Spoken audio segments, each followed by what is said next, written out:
नमस्कार सभी प्रिय विद्यार्थियों और मध्य प्रदेश लोक सेवा आयोग की प्री परीक्षा का प्रथम पारी का पेपर कंप्लीट हो चुका है।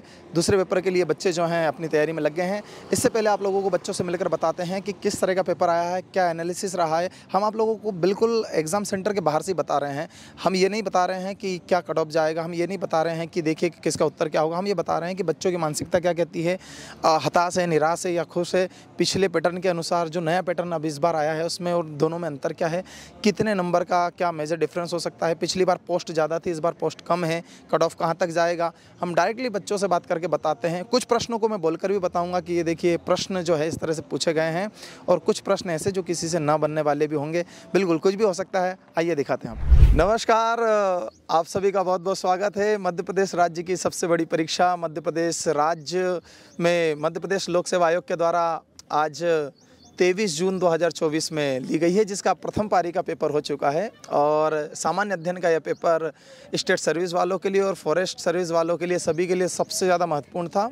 और सी सेट का पेपर इसके बाद होगा। हम इंदौर के एक संस्थान से बाहर खड़े होकर हमारे साथ में भाई लोग हैं, इनसे आप लोगों को एकदम बताते हैं लाइव कि किस तरह का पेपर आया था। और अभी क्या है, नया सिलेबस जो आया है उसके अकॉर्डिंग पहली बार ये पेपर हुआ है।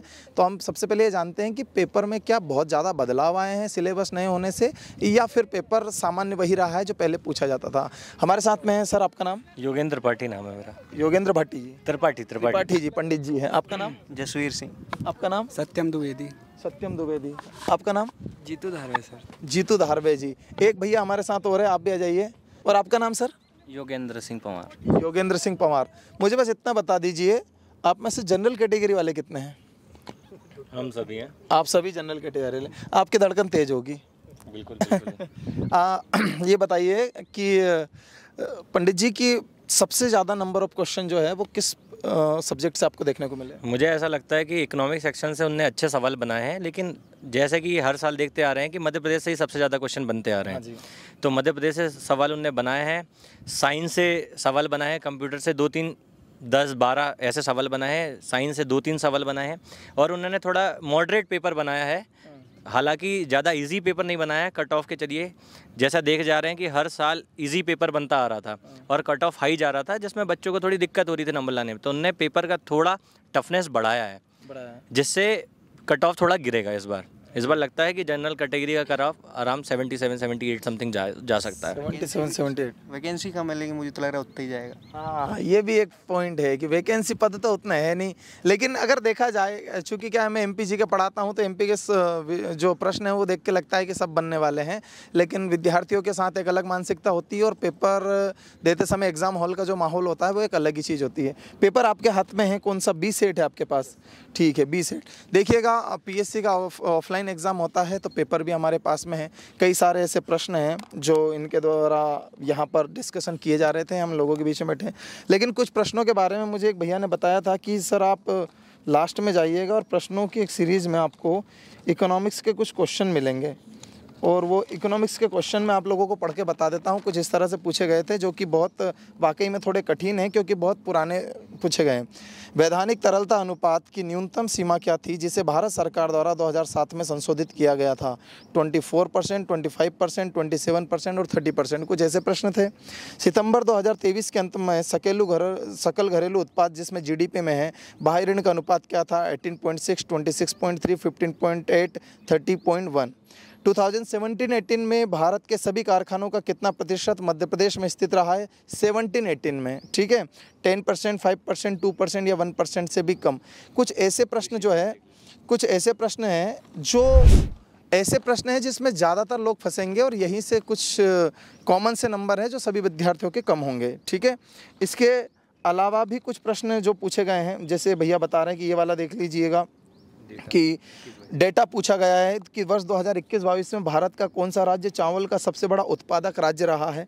ये तो खैर अभी आप देखेंगे कि यहाँ पर नीति आयोग की एसडीजी जो है, sustainable development goal India index 2020 के अनुसार सूचकांक स्कोर रेंज के आधार पर सतत विकास लक्ष्यों में राज्यों के प्रदर्शन की विभिन्न श्रेणियों को कैसे परिभाषित किया जाता है? आकांक्षी 100, प्रदर्शक 65, से 90, अग्रणी 50 से 64, अचीवर 0 से 49। हालांकि ये प्रश्न देखने में बड़ा भयावह दिख रहा है, लेकिन सच बात बोलो तो ये प्रश्न बहुत आसान है। कारण ये है, ऑप्शन से भी नहीं, इसमें पहले से ही दे दिया गया है कि एसडीजी में आपके जितने भी 17 विषय है, उन 17 विषयों को 0 से 49 तक, 49 से 65 तक, 65 से 99 और 100 पे हाँ एलिमिनेट हो जाएंगे। तो मध्य प्रदेश जो है सिलेबस में एमपीपीएससी के यूनिट 2 में, यूनिट 4 में, यूनिट 5 के एक पार्ट में, यूनिट 6 के एक पार्ट में, यूनिट 8 के एक पार्ट में और यूनिट 10 पूरी जनजातियों से भरा हुआ है।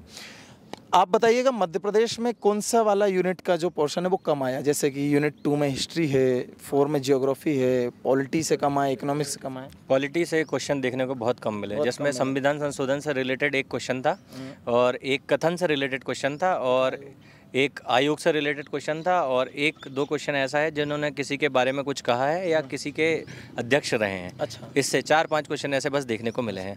मध्य प्रदेश इतिहास के प्रश्न मिले भाई? एमपी हिस्ट्री तो सर बहुत ही कम था, बहुत ही कम था।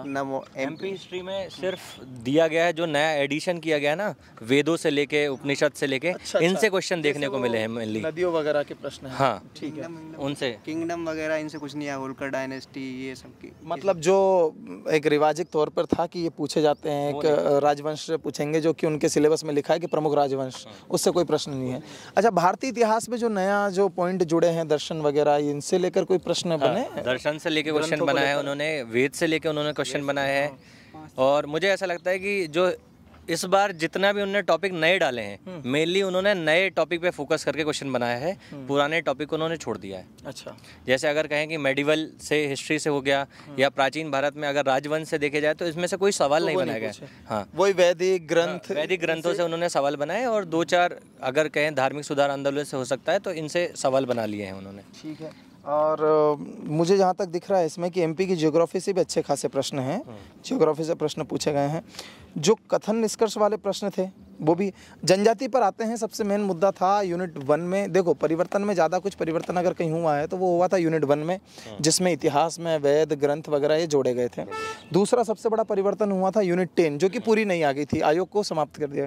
अच्छा, आयोग को जो इन्होंने किसी एक यूनिट 6 यूनिट के अंदर किसी भाग में जोड़ दिया था, उससे रिलेटेड कोई क्वेश्चन आयोग के? नहीं, आयोग से आया है लेकिन तर्क वाले सवाल आए हैं, 1-2 ही बने हैं। 1-2 ही बने हैं, जिसमें चुनाव आयोग के बारे में एक सवाल आया है। जी बिल्कुल, इसलिए ये पूछना जरूरी हो जाता है कि आगे चलकर आप जो भी आप अगली परीक्षा के लिए जब आप पढ़ेंगे, नए सिलेबस को आप टारगेट करेंगे, तो आपको ध्यान रहे कि ज़्यादातर प्रश्न कहाँ से पूछे गए। अच्छा, मैं अगर जनजातियों पर आता हूँ तो जनजातियों के कुछ प्रश्न जैसे यहाँ पर दिख रहे हैं, जैसे बादल भाई कौन थे? प्रसिद्ध आदिवासी समाज सेवी थे, प्रसिद्ध आदिवासी संगीतकार थे, स्वतंत्रता सेनानी थे, आदिवासी कलाकार थे। तो ये स्वतंत्रता सेनानी थे, छिंदवाड़ा के बादल भाई, गोंड जनजाति के थे, परानी कहा जाता था गोंडों में। हाँ जी। महानायक टांटिया मामा किस आदिवासी जनजाति से थे? तो ये तो एक लड्डू थमा दिया हाथ में कि टांटिया भील साहब को पढ़ाने के लिए, ठीक है ना। बिरहा किस जनजाति का लोकप्रिय गीत है? गोंड, कोल, भील और सहरिया, ये पूछा गया आप लोगों से। और यहाँ पर बेगा ऑप्शन नहीं होने से इसका गोंड जो है प्राथमिकता आता है। मध्य प्रदेश में आदिवासी सरकार द्वारा आदिवासी लोक व पारंपरिक कलाओं के लिए महिलाओं को कौन सा सम्मान दिया जाता है? शिखर सम्मान, देवी अहिल्या, तुलसी सम्मान या कबीर सम्मान? तो मध्य प्रदेश में आदिवासी लोक कला और संस्कृति को बढ़ाने के लिए पुरुषों को अलग और महिलाओं को अलग पुरस्कार मिलता है। पुरुषों को मिलता है तो तुलसी सम्मान और महिलाओं को मिलता है तो अहिल्याबाई सम्मान मिलता है। और इस तरह से कई सारे प्रश्न पूछे गए हैं, जैसे कि मध्य प्रदेश में आदिवासियों के लिए स्वरोजगार योजना किन के नाम से चल रही है? अब ये जो है मध्य प्रदेश में स्वरोजगार योजना जो चल रही है, अब ध्यान से सुनिएगा, दलपति शाह, टंटिया भील, बिरसा मुंडा, रघुनाथ शाह। अब मैं आपको बता दूं कि इसमें टंटिया मामा और बिरसा मुंडा दोनों के नाम से हैं। अब कन्फ्यूज़न यहाँ पर ये खड़ा होगा कि टंटिया मामा के नाम से आर्थिक कल्याण योजना भी है, टंटिया मामा के नाम से स्वरोजगार योजना भी है, ठीक है। बिरसा मुंडा के नाम से भी स्वरोजगार योजना है। लेकिन अगर आप देखें तो ये प्रश्न पक्का डाउटफुल बनेगा। मैं आपको बता दूँ, इन दोनों के नाम से योजना है और टंटिया मामा के नाम से आर्थिक कल्याण योजना है, स्वरोजगार योजना है। और यही स्वरोजगार योजना आपके ठीक पिछले पेपर में आई थी। 17 सितंबर 2023 को जो प्रश्न पूछा गया था, उसमें पूछा गया था टंटिया मामा जो है और इस योजना का संबंध किस, इसका उद्देश्य पूछा गया था। तो आदिवासी जो होते हैं, इनकी एज डिफरेंस है बस, एक में 18 से 55 है, एक में 18 से 45 है। विश्व की पहली वैदिक घड़ी, ये जो करंट अफेयर से उठा लिया इन्होंने, उज्जैन का प्रश्न है। और बहुत बढ़िया। एक प्रश्न बहुत अच्छा लगा मुझे। जनवरी से मार्च 2024 में भारत और इंग्लैंड के मध्य संपन्न 5 टेस्टों की मैच क्रिकेट श्रृंखला में कौन विजयी रहा? तो जो है भारत कितने से विजयी रहा? 3 और 2 से, 4 और 1 से, 3 और 2 से इंग्लैंड रहा या 4 और 1 से इंग्लैंड रहा है? तो विजय कौन रहा पहले बताओ? इंडिया जीता कि इंग्लैंड जीता? इंडिया जीता। और कितने से जीता? 4-1। मैन ऑफ द सीरीज बताओ। यशस्वी जायसवाल। वेरी गुड, शाबाश, पूरा रट के बैठे हैं भाई साहब शतक, उनके दोहरे शतक को। 2 दोहरे। लड़कियों से नहीं बने होंगे, ये बात पक्की है। लड़कियों से नहीं बने होंगे ये प्रश्न। कारण ये है कि लम्हेटा गांव किस जिले में स्थित है जहां जियो पार्क की स्थापना की जानी है? तो आप सभी को पता है कि राजा सोरस के कंकाल वाला जो है जबलपुर में लम्हेटा घाट है। ये प्रश्न आप लोग, निम्नलिखित में से कौन पारंपरिक माच गायन शैली में संबंध रखता है? कालूराम बामनिया, सत्येंद्र सिंह लोहिया, भगवती लाल राजपुरोहित, ओम प्रकाश शर्मा। 4 ऑप्शन है, बताइए। मैं आपको 2 इसमें से जो है एलिमिनेट कर देता हूँ। एक तो भगवती लाल पुरोहित को हटा देता हूं क्योंकि शिक्षा और कला के क्षेत्र में इनको पद्मश्री मिला है, और सत्येंद्र सिंह लोहिया को हटा देता हूं क्योंकि सत्येंद्र सिंह लोहिया को जो है पैरा तैराक है ग्वालियर भिंड के। कालूराम बामनिया है, ओम प्रकाश शर्मा है, और कालूराम बामनिया तो देवास के हैं। अब ओम प्रकाश शर्मा और कालूराम बामनिया में से बताओ। ओम प्रकाश शर्मा माच के हैं। मेरा गलत है पर ओम प्रकाश शर्मा। आपने क्या लगाया? लगाया कालूराम। कालूराम बामनिया लगाया था आपने, ठीक है। मिला तो इनको भी पुरस्कार है, लेकिन ये मिला है 4 हाँ पद्मश्री सम्मानित है, मध्य प्रदेश के 4 हैं। अच्छा प्रश्न पूछा गया है। और फिर देखेंगे कि कुछ प्रश्न हैं, और भी कुछ प्रश्न आए थे।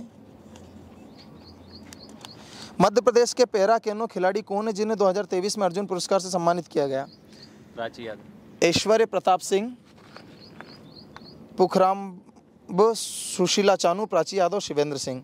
तो देखिएगा कि ये हमने पढ़ा भी था। आप देखेंगे कि पिछले शनिवार, मतलब कि 8 जून की क्लास है, 8 जून की शनिवार की रात की क्लास है, उसमें सबसे लास्ट में यही क्वेश्चन बताया गया था। एक बार ठीक से देखिएगा, उसमें कई सारे प्रश्न निकल कर जाएंगे। और साइंस से कुछ क्वेश्चन है, जैसे मनुष्य शरीर में ग्रीवा कशेरुकाओं की संख्या कितनी है? ओजोन परत की मोटाई को मापा जाता है डेसिबल से, डॉप्सन इकाई से, पीपीबी से, पीपीएम से। मंगल ग्रह के लिए भारत का पहला अंतर्ग्रही मिशन सफलतापूर्वक किस वर्ष में लॉन्च किया गया था? और वर्ष 2017 में इसरो के किस सैटेलाइट लॉन्च व्हीकल के द्वारा एक ही फ्लाइट में 104 सैटेलाइट सफलतापूर्वक लॉन्च किए गए थे? ये कुछ प्रश्न पूछे गए हैं जो अच्छे हैं, ठीक है। और मनुष्यों में गुणसूत्र संख्या 21 की ट्रांसोमी के कारण होने वाला विकार कौन सा है? टर्नर सिंड्रोम है, डाउन सिंड्रोम है, सुपर फीमेल सिंड्रोम है, क्लाइनफेल्टर सिंड्रोम है। किस दाल के लगातार सेवन से लिथोरिज्म नामक रोग हो जाता है? लेथोरिज्म नामक रोग हो जाता है। खेसारी दाल, चना दाल, मूंग दाल। चना और मूंग तो हम काफ़ी खाते हैं, अब तक तो निपट चाहे होते हैं, ठीक है ना। SDG इंडिया इंडेक्स 2018 के अनुसार SDG 1, SDG 2 और SDG 9 क्रमशः क्या दर्शाते हैं? ये प्रश्न बताइए। बिल्कुल इजी है, बताइए। SDG 1 में क्या है? कोई गरीबी ना रहे, मतलब गरीबी। उसके दूसरा है भुखमरी। और SDG 9 में क्या दिया गया है? नवाचार और बुनियादी ढांचा। वेरी गुड, सरल था, वाकई में सरल था, ठीक है। एक जलीय पारिस्थितिकी तंत्र के तालाब में निम्नलिखित में से किस घटक का प्रतिनिधित्व कवकों, जीवाणुओं एवं फ्लैजेट्स के द्वारा किया जाता है? स्वपोषी घटक, उपभोक्ता, अपघटक या जैविक घटक?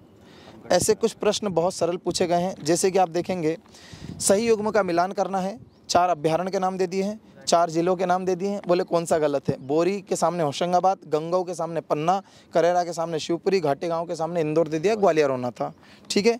मोहनखेड़ा जैन तीर्थ स्थल कहाँ है? ये थोड़ा अच्छा प्रश्न है, बताइए। मोहनखेड़ा जैन तीर्थ स्थल कहाँ पर है? बुरहानपुर मैंने लगाया है, बाकी मुझे इसका आइडिया। और बताइए। पहला वाला सर मैंने खरगोन लगाया। आपने क्या लगाया? खरगोन लगाया सर। तो पावागढ़ याद नहीं है आपको? खरगोन में पावागढ़ याद आया, याद है तो पावागढ़ खरगोन में। देवास में तो आपका पुष्पगिरी है, और धार में है मोहनखेड़ा आपका। धार में चलिएगा, एक ये क्वेश्चन है, इस पे आप डिस्कस कर लीजिए। बताइए। गम्मत लोकनाट्य का सूत्रधार क्या कहलाता है? मतलब यहाँ पे ये नहीं पूछा है कि किसी व्यक्ति का नाम, उसने पूछा है कि गम्मत एक लोकनाट्य होता है, उसका सूत्रधार का मतलब ये होता है कि वह व्यक्ति नहीं, जब नाट्य होता है, जैसे राई नृत्य होता है, तो राई नृत्य का सवाल अगर होता कि राई नृत्य का सूत्रधार कौन है, तो राई के बीच में एक महिला नाचती है, उसको कहते हैं बेढ़नी, तो उसका एक पद हो गया बेड़नी। उसी तरह से पूछ रहा है कि जो गम्मत लोक नाट्य को शुरू करता है, जिसके पहले वाद्यंत्र बजाने पर गम्मत गाना शुरू करते हैं, लोग नाचना शुरू करते हैं, स्वांग शुरू करते हैं, उसको क्या कहते हैं? उसे घुघरमाल कहते हैं, उसे ठोठिया कहते हैं, उसे कुड़गरिया कहते हैं, उसे खमरास कहते हैं। ये 4 प्रश्न पूछा गया था। तो देखिए ठोठिया तो जो होता है वह ठोठिया भील जनजाति में एक वाद्य यंत्र है। ठोठिया जो है वो पढ़ेंगे तो भील जनजाति का एक इंस्ट्रूमेंट है, ये नहीं आएगा। घुघरमाल भी नहीं आएगा, क्योंकि घुघरमाल जो होता है अपने आप को सजाने के लिए गले में पहना गया एक माला होती है जो नकली फूलों की होती है, उसको घुघरमाल कहते हैं। और एक है कुड़गरिया और एक है खमरास। तो राइट आंसर क्या होगा? खमरास में। अब आप क्या लगाए हैं वो मुझे नहीं पता है, ठीक है। आपका क्या सेट रहा है? ये सेट बी से मैंने प्रश्न बताए हैं। आपका क्या सेट रहा है? ए रहा है, बी रहा है, सी रहा है, डी रहा है। प्रश्न तो समान रहे होंगे, प्रश्नों का क्रम आगे पीछे होगा। बस अब और भी प्रश्न हैं अलग अलग यूनिट से।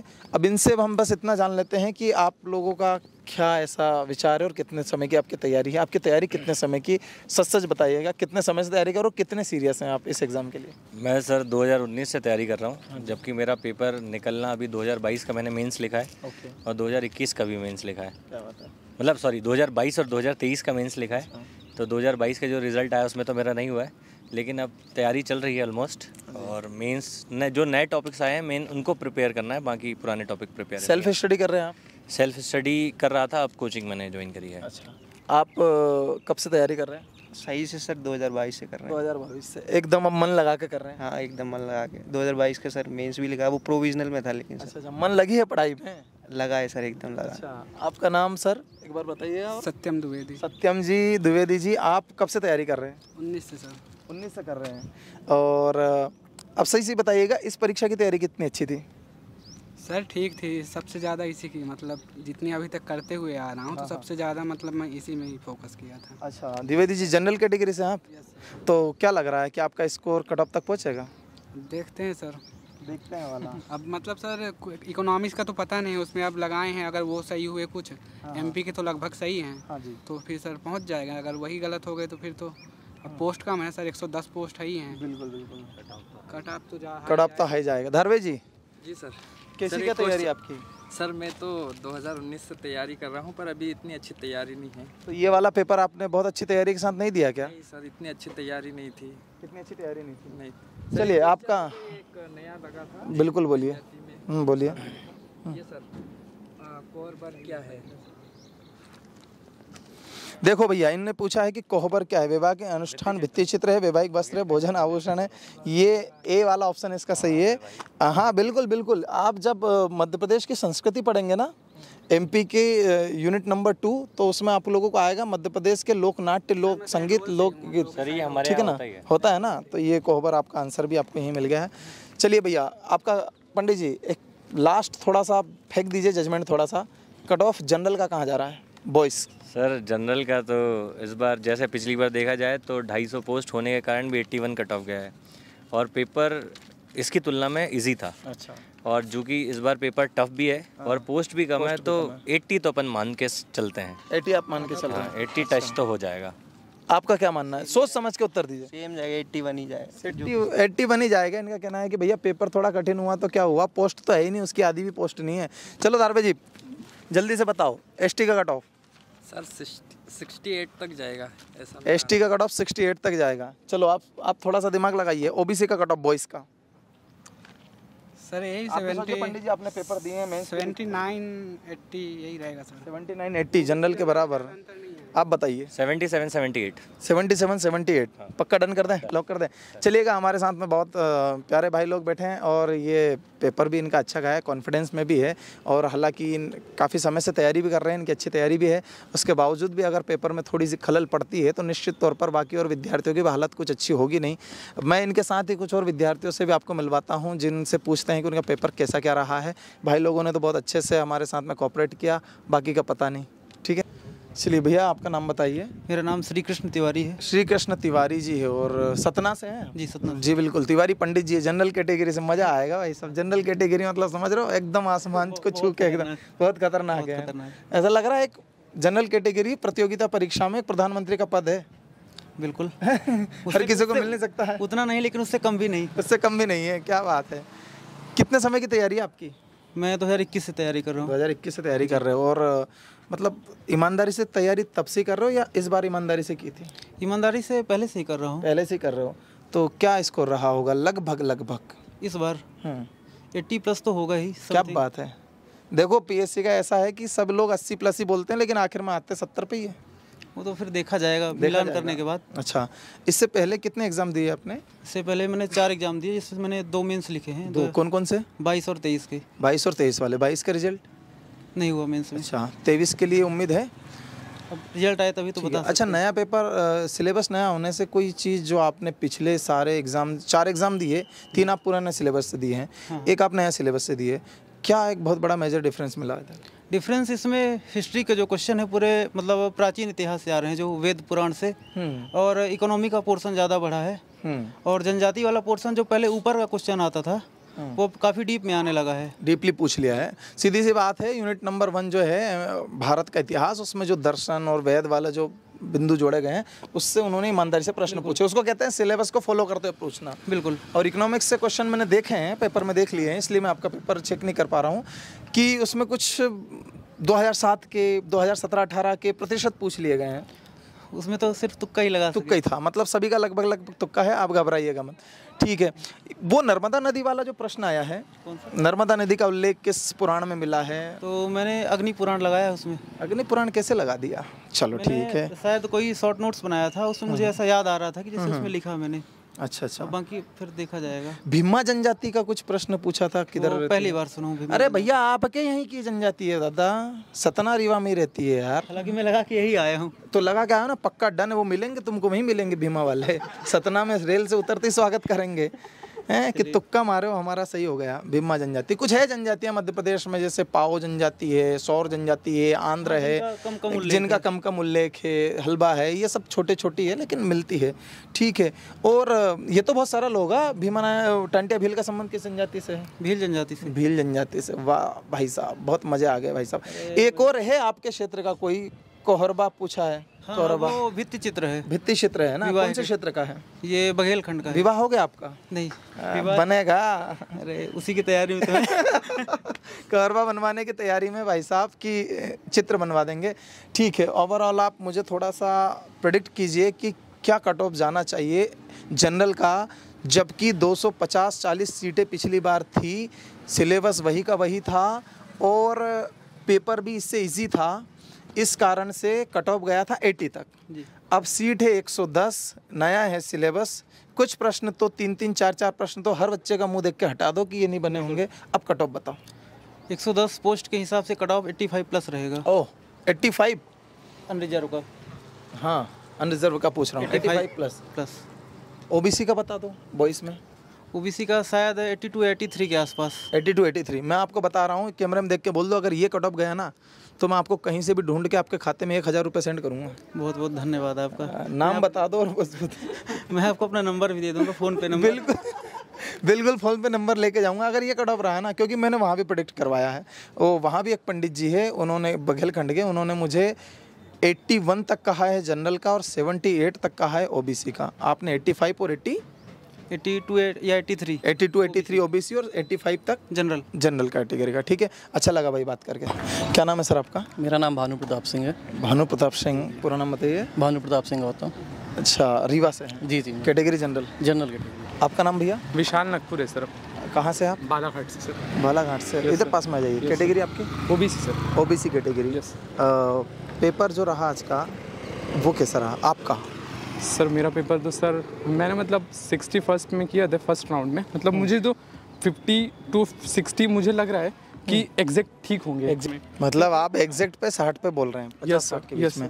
भानु प्रताप जी, आपका स्कोर आपको क्या लग रहा है कि यहाँ अभी तक, क्योंकि अभी विश्लेषण पूरा हुआ नहीं है, अभी आपका एक पेपर और बचा हुआ है, बाहर आएंगे, कई सारे क्वेश्चन गलत होंगे, जहाँ हमें उम्मीद नहीं वो सही हो जाएंगे, ऐसा सब मिला जुला संस्करण बताकर आप बताएं कि लगभग आपका स्कोर कहाँ तक जा रहा है? देखिए सर, मैंने 3 राउंड में क्वेश्चन किए इस बार, और फर्स्ट राउंड में मैंने 66 क्वेश्चन अटेम्प्ट किए, जिस 10 से 12 क्वेश्चन ऐसे थे जिसमें मैं 50% डाउट में था। ये गजब बंटवारा किया यार कि पहले 3 सेक्शन बना लिए कि इसमें डैम श्योर हूँ कि ये तो पक्का है, इसको कर दो, तो मैं यहाँ से मैं कर जाऊँगा। अब वो कह रहे हैं 65 के लगभग मेरा सही है। हाँ 65 सही थे, फिर उसके बाद किया जिसमें इकोनॉमिक्स वाले क्वेश्चन शामिल होंगे। बिल्कुल सर, 2 क्वेश्चन मेरे यूनिट 9 से थे और इकोनॉमिक्स के क्वेश्चन थे, एमपी के 1-2 हिस्ट्री से भी थे। बिल्कुल बिल्कुल। जनरल 84-85 बिल्कुल, मुझे जहाँ तक लग रहा मेरी जितनी छोटी सी समझ है बस आप बिल्कुल, बस मैं उतना ही बता पा रहा हूँ। एसटी का बस आप 5 से 7 नंबर उनका कम मान लिया। 5 से 7 75 प्लस रहेगा। और एससी का और बढ़ा दो 78 के आसपास 75 एसटी, 77 एससी और 82 83 ओबीसी और 84 85 जनरल। कंडीशन ये है कि पोस्ट 110 रहती है तो। जी हाँ बिल्कुल, यही कंडीशन पे हमने पूछा है। ठीक है, thank you sir. Thank you. भैया आपका नाम बताइए। देवेश परमार। देवेश परमार, ओबीसी कैटेगरी से। जी। आपका नाम? Saurabh Chaudhary. Saurabh Chaudhary category SC category से। आपका जिला? जबलपुर। जबलपुर जिला। और भैया आपका जिला? शाहजहाँपुर, मालवा से। आप महाकौशल से हैं? आप मालवा से हैं। कितनी बार एग्जाम दिए हो? ये एग्जाम कौन से नंबर का था? मेरा तो सेकेंड टाइम था। सेकेंड एग्जाम था। एक पुराने पैटर्न से दे दिया, एक नए पैटर्न से दे दिया? कुछ क्वेश्चन थे न्यू वाले, बाकी सब सेम ही था। क्या कह सकते हैं मालवा वाले भैया कि पेपर में ज़्यादा बदलाव देखने को मिला या ज़्यादा कुछ ऐसा है नहीं? हाँ थोड़ा बहुत ही बदलाव है, जितना सिलेबस में बदलाव था उतना ही। ये कौन सा अटेम्प्ट आपका प्रीलिम्स में? छठवां अटेम्प्ट है। ठीक है, इससे पहले आपके कोई मेंस आपने दिया है? आपने इस बार तैयारी की अच्छे से कि मेंस लिखने के, या फिर आप अभी तक उसको समझ ही नहीं पाए? हाँ नहीं, मैं इतना सीरियस नहीं हूँ। इतना सीरियस नहीं है आप? मन मुस्कुरा रहे हैं, इतना सीरियस क्यों नहीं है बताइए तो। अच्छा ये बताइएगा कि प्रश्न कुछ बने आपसे अच्छे वाले जो आपने तैयारी की थी, उस तैयारी से कुछ फ़ायदा मिला, ऐसा कुछ प्रश्न? हाँ बिल्कुल। कौन से विषय से ज़्यादा प्रश्न मिले? इसमें तो ऐसा रहता है कि हर जितना सिलेबस में दिया हुआ है उतना ही आता है, सबसे बराबर आता है हर यूनिट से। एमपीजीके के काफ़ी अच्छे क्वेश्चन बन पाए हैं आपसे कि नहीं बन पाए? सरल ही था या एमपीजीके कठिन कहेंगे? उसका यही वेटेज सबसे ज़्यादा है? नहीं, मेरे लिए तो कठिन है एमपीजीके। कठिन है आपके लिए एमपीजीके? आपके लिए भैया? मुझे तो मतलब कठिन है, मतलब उतना नहीं है। उतना नहीं है। हाँ। अच्छा ये बताइए कि थोड़ा सा आप मुझे एक प्रिडिक्ट कीजिए, आपने इतना एग्ज़ाम दिया है, इस बार ओबीसी का कट ऑफ क्या जाएगा? उतना ही जाएगा मेरे ख्याल से 80 के लगभग, क्योंकि सीट कम है इसलिए। सीट कम है तो हाँ कट ऑफ बढ़ सकता है। आप बता दीजिए एससी का कट ऑफ क्या जाएगा? 75 समथिंग एससी का जाएगा। इतिहास के कुछ नए प्रश्न? इतिहास के नए प्रश्न जैसे वो वेद पुराण ये जोड़ दिया था ना यूनिट 1 में, तो उसके कुछ प्रश्न मिले ऐसे? हाँ है ना, बहुत सारे आए हैं प्रश्न है ना। ठीक है, कौन सा सब्जेक्ट थोड़ा सा टफ लगा? बस इतना लास्ट क्वेश्चन मेरा, जिसके प्रश्न थोड़े कि यार ये तो बहुत अजीब है, सभी लोगों के लगभग गलत हुए होंगे। मुझे तो एमपी ही कठिन लगता है। एमपी कठिन लगता है? आपने एमपी की पढ़ाई नहीं की होगी ठीक से, जबकि आपको एमपी पढ़ना चाहिए। एमपी तो सबसे मेन है। ठीक है, चलिए भैया, पेपर का ऐसा मिला जुला संस्करण है कि कुछ लोगों के लिए कठिन हो गया, कुछ लोगों की तैयारी काफ़ी लंबे समय से चल रही है, कुछ लोगों की तैयारी भी हाल ही में हुई है।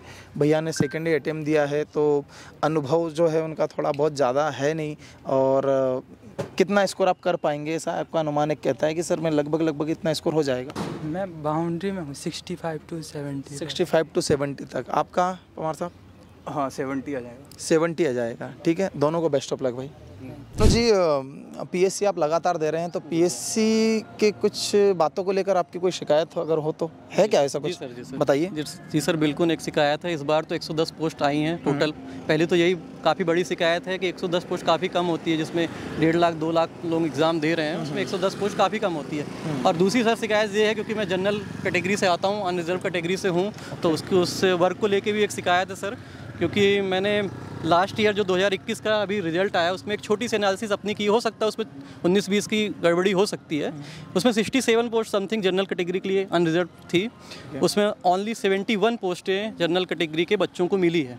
बाकी सीटें 76-77 सीटें SC ST OBC के बच्चों को मिली है। 31 में भी कुछ भूतपूर्व सैनिक और PH कैटेगरी के लोग ले गए, और 1/3 लड़कियों के लिए, ऐसा करके 15 से 16 पोस्ट लड़कों के लिए आई है जनरल कैटेगरी के लिए। मतलब कहना चाह रहे हैं जनरल कैटेगरी के लिए सीट तो है, लेकिन विशुद्ध रूप से देखा जाए तो जैसे कि ये ना तो फिर EWS में है, ना ये भूतपूर्व सैनिक है, ना ही एक लड़की है, तो इनके हिस्से में जो सीट आई है वो उसका भी बहुत कम परसेंटेज आया है। तो इनका कहना है कि जनरल कैटेगरी की जो सीट जो दी गई है उनकी संख्या एक देखने में बड़ी अच्छी लग सकती है कि हाँ ठीक है बराबर उसको बांटा गया है, लेकिन इनको कितना मिला है जनरल से फाइट करने के बाद में, क्योंकि उसी में से महिलाओं को चली जाती है, उसी में CWS को चली जाती है, और हाँ अनरिजर्व सीटें जो है और कुछ भूतपूर्व लोगों को चली जाती है। तो ऐसा करके इनका एक ऐसा मानना है, और ये बात तो सही है कि आयोग को ये बात का विचार करना चाहिए कि सीटों को बढ़ाकर ही दिया जाए, अच्छी सीटें दी जाएं, इतनी सीटें एटलीस्ट दी जाए जहां बच्चा आकर अपनी थोड़ी सी तैयारी को अच्छे मन लगाकर कर सके,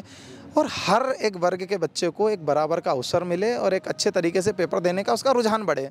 ठीक है, तो पोस्ट को बढ़ाने को लेकर भी एक मामला ऑन कैमरा तो भानु जी ने बोला है, इसके अलावा भी ऑफ कैमरा भी कई सारे विद्यार्थियों ने बताया है कि पोस्ट को लेकर थोड़ा सा आयोग करे, और ऐसे ही कई सारे बच्चे होंगे जैसा विचार रखते होंगे कि पोस्ट में थोड़ी सी बढ़ोतरी हो। तो आप सभी बच्चे भी ध्यान रखें कि पोस्ट को वृद्धि को लेकर अगर आप लोगों का कोई डिमांड है तो आप वो ज़रूर रखें।